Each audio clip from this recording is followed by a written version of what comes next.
السلام علیکم ورحمۃ اللہ وبرکاتہ ان الحمد للہ نحمده ونستعینه ونستغفره ونعوذ باللہ من شرور انفسنا وسیئات اعمالنا من يهده الله فلا مضل له واشهد ان لا الہ الا اللہ وحدہ لا شریک له واشهد ان محمدا عبدہ ورسولہ اما بعد ہر قسم کی حمد و ثناء اللہ وحدہ لا شریک کے لیے اور لاکھوں کروڑوں درود و سلام ہوں امام الانبیاء امام کائنات احمد مجتبیٰ محمد مصطفیٰ صلی اللہ علیہ وآلہ وسلم کی ذات مقدسہ و مطہرہ پر۔ میرے بھائیوں،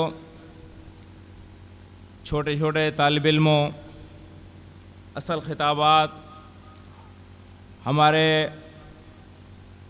مرکزی قائدین علماء کرام یہاں آپ کے علاقے میں تشریف لا چکے ہیں، ان کے ہوں گے۔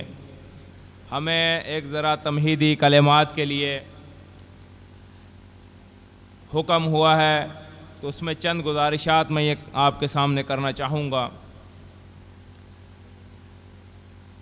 میرے دوستوں اور بھائیوں، اللہ تعالیٰ وحدہ لا شریک اکیلا مالک ہے اس کائنات کا، اور جو وہ چاہتا ہے وہ کر سکتا ہے۔ اللہ رب العزت جو کرنا چاہتے ہیں وہ کر دکھاتے ہیں، انہیں کوئی روکنے والا نہیں، انہیں کوئی ٹوکنے والا نہیں۔ وہ چاہیں تو حضرت ابراہیم علیہ السلام کو دہکتی ہوئی آگ میں ایک بال کے برابر بھی آگ کی تپش نہ پہنچنے دیں، اور ایسی آگ کہ جب ابراہیم علیہ السلام کو آگ میں پھینکنے کے لیے تیار کیا جا رہا تھا تو کمزور دل کے لوگوں نے اپنی آنکھوں پر ہاتھ رکھ لیا تھا کہ اب کیا ہوگا، مگر اللہ رب العالمین کی قدرت، اللہ رب العالمین کی طاقت کا اندازہ لگائیں کہ اس نے آگ سے کہا، اپنی چیزوں کی فطرت بدل دیتے ہیں اللہ تعالیٰ۔ جب کوئی اللہ رب العزت کے ساتھ تعلق جوڑ لیتا ہے، اللہ تعالیٰ اپنی چیزوں کی فطرت بدل دیتے ہیں۔ اللہ تعالیٰ نے حکم دیا آگ کو کہ سلامتی والی ہو جا، اور اتنی بھی سلامتی اور ٹھنڈی نہیں ہونا کہ میرے ابراہیم کو ٹھنڈ لگنے لگے۔ اسی طرح جب حضرت موسیٰ علیہ السلام کے پیچھے فرعون اور اس کے حواریوں نے فوجوں کے ساتھ حملہ کیا تو اللہ رب العالمین نے پانی کی دیواریں کھڑی کر دیں۔ آپ نے مٹی کی، اینٹوں کی، لوہے کی، شیشے کی، لکڑی کی دیواریں دیکھی بھی ہوں گی، سنی بھی ہوں گی، مگر اللہ رب العالمین نے پانی کی دیواریں اپنے اس بندے کے لیے کھڑی کر دیں، کیونکہ اللہ جو چاہتا ہے کر سکتا ہے۔ اسی طرح میرے بھائیوں، وقت کی بہت کمی ہے، مختصر سی چیزیں لے کے چلنا چاہتا ہوں، دو مقام آپ کے سامنے رکھوں گا انشاءاللہ تعالی۔ قیامت کا دن ہوگا، حشر کے میدان میں تمام لوگوں کو جب اکٹھا کیا جائے گا، حضرت آدم علیہ السلام سے لے کر قیامت کی دیواروں تک آنے والے آخری بندے کو، جتنی بھی امتیں آئی ہیں، جتنی بھی قومیں آئی ہیں، سب اس میں اکٹھی ہوں گی۔ ساری کائنات کے لوگ حضرت آدم علیہ السلام سے لے کر آخری پیدا ہونے والے انسان تک تمام کے تمام اس میدان میں اکٹھے ہوں گے۔ اس مقام کو ذرا سمجھتے جائیے گا۔ وہاں پر ہر کسی کو ہر کوئی اپنے اپنے اعمال کے مطابق اپنے پسینے میں ڈوبا ہوا ہوگا، پریشانی کے عالم میں ہوگا اور انتہائی مشکل میں ہوگا، اور ہر انسان کی یہ کوشش ہوگی کہ اس بندے کو، اس شخصیت کو، اس ہستی کو ڈھونڈا جائے جو اللہ رب العالمین سے ہماری سفارش کر کے اس مشکل سے ہمیں نجات دلا دے۔ ایک دوسرے سے معلومات کرتے ہوں گے، ایک دوسرے سے سوال کریں گے کہ کس کے پاس جائیں، کس سے ملیں، کس کو کہیں کہ رب کائنات کے آگے ہماری سفارش کرے۔ تو کوئی کہے گا چونکہ حضرت آدم علیہ السلام کو اللہ تعالیٰ نے اپنے ہاتھوں سے بنایا ہے تو حضرت آدم علیہ السلام کے پاس چلتے ہیں۔ جب سارے کے سارے لوگ اکٹھے ہو کر حضرت آدم علیہ السلام کے پاس جائیں گے تو حضرت آدم علیہ السلام بھی جواب دے دیں گے کہ آج رب کائنات اس قدر غصے میں ہیں، اس قدر جلال میں ہے کہ میں ان کے سامنے نہیں جا سکتا، مجھ سے خطا ہوئی تھی۔ آپ نوح علیہ السلام کے پاس چلے جائیں۔ لوگ اکٹھے ہو کر نوح علیہ السلام کے پاس، نوح علیہ السلام بھی جواب دے دیں گے۔ اسی طرح حضرت ابراہیم علیہ السلام کے پاس، ادریس علیہ السلام کے پاس، تمام انبیاء کا جو جو وہ نام بتاتے جائیں گے، لوگ چلتے جائیں گے۔ آخر میں حضرت عیسیٰ علیہ السلام کے پاس، تو حضرت عیسیٰ علیہ السلام کہیں گے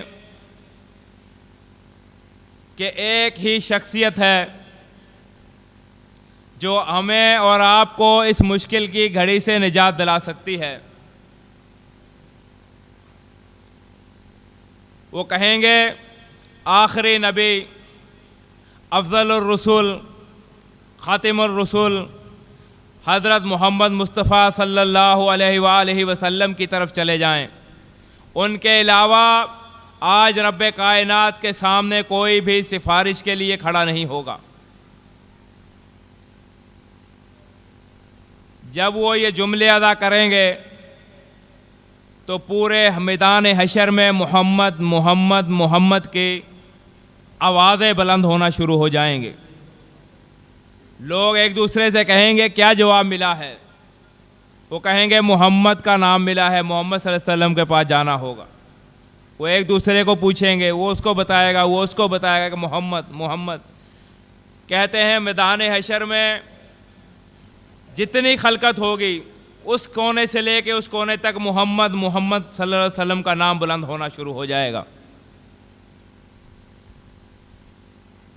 ایک مقام یہ ہے کہ قیامت کے دن نہ کسی نبی کے جھنڈے کے نیچے، نہ کسی ولی کے جھنڈے کے نیچے، نہ کسی امام کے، نہ محدث کے، نہ کسی پیر کے، نہ فقیر کے، ایک ہی جھنڈا کام آئے گا، امام کائنات، امام الانبیاء، افضل الرسول، ختم الرسول حضرت محمد صلی اللہ علیہ وسلم کا۔ تمام نبی یہی کہیں گے کہ ان کے جھنڈے کے نیچے چلے جاؤ، نجات مل جائے گی۔ یہ ہے قیامت کا دن۔ اور پوری کائنات، یہ نہیں کہ امت محمدیہ، جتنے انبیاء آئے ہیں ان کی بھی امت، ان کی بھی قومیں، امام الانبیاء کی، آخری نبی کی بھی تمام امت، سب کے سب کی نجات محمد صلی اللہ علیہ وسلم کے پاس۔ ایک یہ مقام کہ پوری کائنات کو، پوری خلقت کو، پورے انسانوں کو، پوری انسانیت کو اللہ رب العالمین محمد کے دروازے پر لے آئیں گے قیامت کے دن۔ ایک یہ مقام۔ ایک اور مقام آپ کے سامنے رکھتا چاہوں کہ اللہ تعالیٰ جو چاہتا ہے کر سکتا ہے۔ ایک وہ مقام جب امام کائنات اس دنیا میں تشریف لے کر آئے۔ امام کائنات جب اس دنیا میں تشریف لائے، پیدا ہوئے، پیدائش ہوئی، اس وقت عرب کا رواج تھا کہ قریب کے علاقوں سے دائیاں آیا کرتی تھی، وہ بچوں کو لے کر جاتی تھی۔ 10 دائیاں امام کائنات کے دروازے پر آئیں، حضرت آمنہ کے دروازے پر آئیں۔ دروازہ کھٹکھٹایا، پتہ کیا کہ بچہ پیدا ہوا ہے۔ بچے کو دیکھا، اٹھاتی ہیں، خوبصورتی کی تعریف کرتی ہیں، کہتی ہیں ان کے والد محترم کو بلائیں، بچہ بہت پیارا ہے۔ ہم ان سے اپنی مزدوری طے کریں۔ جب حضرت آمنہ بیان کرتی ہیں کہ یہ تو یتیم ہیں، تو وہ اسی طرح لٹا کر واپس چلی جاتی۔ ایک آئی، دوسری آئی، تیسری آئی، 9 دائیاں امام کائنات کے دروازے پر آئیں اور اپنی روزی کی وجہ سے چھوڑ کے چلی گئیں۔ ان میں سے جس دائی نے امام کائنات کو قبول کیا، امام کائنات کو اپنے سینے سے لگایا، آج قیامت تک اس کا نام چلتا رہے گا۔ اللہ نے اس کے نام کو بھی قیامت تک کے لیے لوگوں کو، بچوں کو یاد ہے۔ مگر وہ جو 9 دائیاں امام کائنات کو چھوڑ کر چلی گئیں، ان کا نام نہ کسی محقق نے، نہ کسی تاریخ ساز نے، نہ کسی عالم نے کہیں نہیں پڑھا ہوگا، کیونکہ انہوں نے اپنی روزی کو آگے رکھا، امام کائنات کی رحمت کو نہیں دیکھا، امام کائنات کی عظمت کو نہیں دیکھا، اور ان کا نام و نشان وہیں ختم ہو گیا۔ ایک یہ مقام کہ جب اللہ کے نبی پیدا ہوئے تو لوگ چھوڑ کے جا رہے، اور ایک وہ مقام جب قیامت کے دن ساری انسانیت کو اللہ تعالیٰ محمد کے دروازے پر لے آئے گا، اس کے بغیر نجات نہیں ہوگی۔ یہ اللہ تعالیٰ جو چاہتا ہے کر سکتا ہے، کہ ادھر دروازے پر کوئی نہیں آ رہا اور آخرت میں دروازے پر سب کو جانا پڑے۔ تو میرے بھائیوں، میرا اہل حدیث یوتھ فورس کی طرف سے آج یہی پیغام ہے کہ جب کل قیامت کے دن ہم نے حضرت محمد صلی اللہ علیہ وسلم کے دروازے پر جائے بغیر، ان سے محبت کیے بغیر، ان کے پرچم کو تھامے بغیر ہماری نجات نہیں ہوگی، تو آج دنیا میں اگر اپنا نام چاہتے ہو، اپنے آپ کو کامیابی کی طرف لے جانا چاہتے ہو، اپنی نجات چاہتے ہو، تو آج ہمیں محمد صلی اللہ علیہ وسلم کے پرچم کو تھامتے ہوئے کیوں تکلیف؟ آج ہم نے اپنے اماموں کی باتوں کو، آج ہم نے اپنے محدثین کی باتوں کو، اپنے پیروں اور فقیروں کی باتوں کو امام کائنات سے بڑھا دیا۔ تو اہل حدیث ہوں، دیوبندیوں، بریلویوں، میرا یہی پیار کا، محبت کا یہ پیغام آپ لوگوں کے لیے ہے کہ جب کل قیامت کے دن محمد صلی اللہ علیہ وآلہ وسلم کے دروازے کے بغیر ہماری نجات نہیں، تو ہمیں آج ہی اس کی فکر کر لینی چاہیے، آج ہی اس کے بارے میں سوچ لینا چاہیے کہ ہم امام کائنات سے کتنی محبت کرتے ہیں، امام کائنات کی کس بات کو مانتے ہیں، امام کائنات کی کس بات کو اپناتے ہیں، امام کائنات کے بتائے ہوئے شریعت کے اصولوں پر کتنا کام کرتے ہیں، کتنا عمل کرتے ہیں۔